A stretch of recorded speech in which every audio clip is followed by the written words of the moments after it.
안녕하십니까. 벨라조 원철TV 산부인과 전문의 원철입니다. 오늘은 비수술적 부인성형 치료 장비 무엇이 좋을까? 그 3탄 되겠습니다.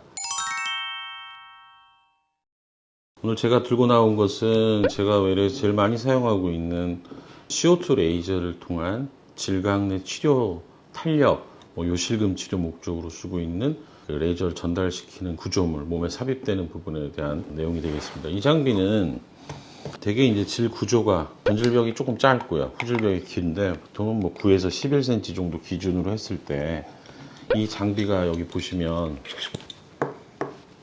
이렇게 앞에가 양쪽이 1cm, 1cm 정도 되는 구조물이 레이저가 나오는 곳이 됩니다. 대개는 이 곳을 통해서 한 번에 한 1000개 정도의 레이저가 조사가 된다고 볼 수가 있겠고요. 다른 고주파 장비 같으면은 그런 면이 있고요. 초음파도 비슷하게 그런 면이 있겠습니다. 다들 열을 발생하는 거죠. 그러면서 여기가 통과하는 바깥쪽에는 큰 영향이 없지만 안쪽에는 좀 효과가 있어서 콜라겐 자극에 좋겠다. 이게 이제 쉽게 이해하는 좀 복잡하지만 여러분들에게 제가 이해를 돕기 위해서 간단히 설명하는 열 치료 장비가 되겠습니다. 이러한 장비들이 안에서부터 이렇게 돌아가면서 쏘고 조금 빼고 해서 질 전체, 그 중에서도 특히 우리가 근육이 몰려있는 이 안쪽이 아닌 바깥쪽을 집중적으로 치료하겠고, 요실금이 있으면 방광이나 요도 쪽에 더 자극을 많이 줄 수 있는 방법으로 파워를 조절해 가면서, 이건 각자 의사들의 경험치가 필요하지만 사용을 하게 됩니다. 자, 오늘 말씀드리고 싶은 거는 여기에 그러면 지속기간이 얼마나 될까? 각 장비에 따라 많이 다릅니다. 근데 제가 볼 때는 1년, 2년 이런 단위는 아닌 것 같고요. 여러분들이 얼굴에 피부 레이저를 해서 내가 얼굴을 좀 탄력 있게 가꾸고 싶다.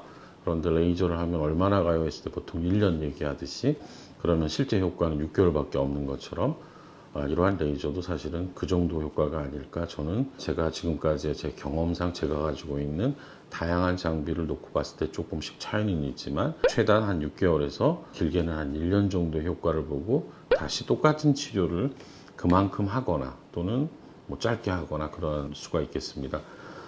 그러면 이때 치료하는 시간은 얼마나 될까?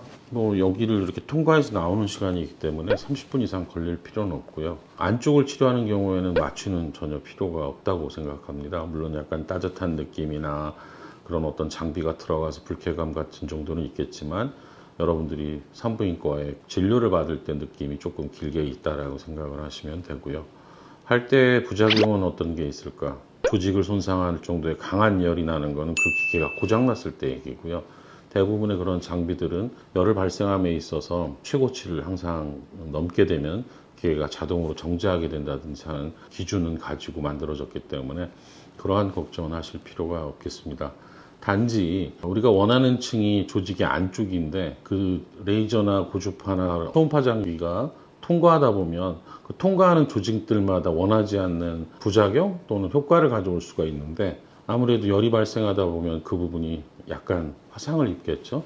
그럼 화상을 입게 되면 화상이 낫는 과정에서 분비물이 나온다든지 그것 때문에 질 건조감이 일시적으로 있을 수가 있다든지 할 수도 있습니다. 단지 그런 게 발생했다고 또 걱정을 너무 하실 것이 없는 게, 병원에서 제대로 치료를 하셨다면 그러한 조직은 이미 손상받은 조직으로 이러한 화상이나 작은 어떤 자극에 의해서 치료가 되고 다시 재세포가 생성되는 과정에 있다면, 특히 질점막, 피부가 아닌 점막의 경우에는 재생 속도가 굉장히 빠릅니다. 이건 여러분들이 입속의 점막이 음식물을 잘못 먹다가 다쳐도 금방 피부나 이런 데보다 빨리 낫는 걸 보시면 이해할 수가 있는데, 질점막도 똑같은 구조라고 이해하시면 편할 것 같습니다. 그래서 오히려 질점막에 어떤 오래된 염증이 있다든지 또는 질점막이 나이가 들어서 좀 많이 경화됐다든지 했을 경우에는 일시적으로 불편감은 호소할 수 있고 일시적으로 건조감이 더 나빠질 수도 있지만 대부분 한 달 내에 또 짧게는 보름 내에 회복되면서 분비물도 좋아지고 원하는 심부 구조의 치료뿐만이 아니라 통과되는 얕은 구조의 상피 조직까지도 치료를 함으로 인해서 치료 효과는 배가 된다고 볼 수가 있겠습니다. 제가 한 3번에 걸쳐서 열적 치료 장비들에 대해서 소개를 해드렸는데요. 많이 의학이 발전하다 보니까 다양한 치료가 있고 치료 방법이 점점 발전하는 거에는 저도 동의를 하고 좋은 방향이라고 생각은 합니다만은, 이런 것들이 좀 과하게 이루어지지는 않는지 피부처럼 그 조직에 레이저를 쏘이거나 다른 치료를 했을 때 효과를 기대하듯이 기대할 수 있는 건 아닌지 꼭 그렇지는 않다는 점. 왜냐하면 여러분의 얼굴 피부와 질점막은 너무 다른 구조이고 여러분의 그 얼굴 피부와 대음순의 조직은 두께부터가 엄청나게 차이가 나서 대음순 같은 경우에는 굉장히 얇은 피부층을 가지고 있다는 것, 그 밑에는 지방이 더 많다는 이러한 것들을 좀 이해하시고 치료에 접근하고 선생님과 상담하시기를 추천드립니다. 이러한 문제로 병원에 오시는 분들 중에 드라마틱한 효과를 기대할 수 있는 분이 제 경험상은 뭐 제가 미숙한 점도 있겠지만 이런 장비를 쓰는 데 있어서 그렇게 많지는 않습니다. 50%도 안 되는 것 같고 시술을 원하는 분들 중에 많은 분들이 필요 이상의 기대를 가지고 접근하시는 경향도 없지 않아 있고요. 또 한 가지는 이러한 치료 하나만으로 수술을 대체할 수는 없습니다. 따라서 레이저든 고주파를 할 때 주사 치료를 통한 필러 그런 것과 같이 이루어진다든지 또는 그러한 치료를 하고도 골반 근육을 두껍게 만들기 위해서 집에서 열심히 케겔 운동을 한다든지 여러 가지가 합쳐질 때는 얼추 그래도 이제 우리가 수술로 해결할 수 있는 부분까지는 접근할 수 있으리라 생각합니다. 수술도 또 레이저도 고주파도 각 환자마다 필요한 경우는 다양하고 그런 내용들을 접근하는 방법도 경험이 많은 선생님이 보고 적절한 치료를 권하고 단계에 맞춰서 환자에게 회복에 대한 부담을 줄여주면서 접근하는 것이 맞을까 이렇게 저는 생각합니다. 여러 가지 치료법들 병원에서 소개하고 내가 필요한지 이런 고민에 빠졌을 때 참 선택하기 어려울 수 있습니다. 그러나 전달하고 싶어하는 내용들을 여러분들이 꼼꼼히 잘 판단하시는 건 여러분들의 권리이면서 책임일 수도 있으니 여러분의 건강을 생각하고 특히 제가 다루고 있는 부인 성형이나 요실금, 성기능 장애 등에 대해서 고민이 있는 분은 비슷한 콘텐츠들을 많이 보시고 정보를 얻고 더 필요한 것이 있으면 직접 방문해서 상담하시기를 추천드립니다.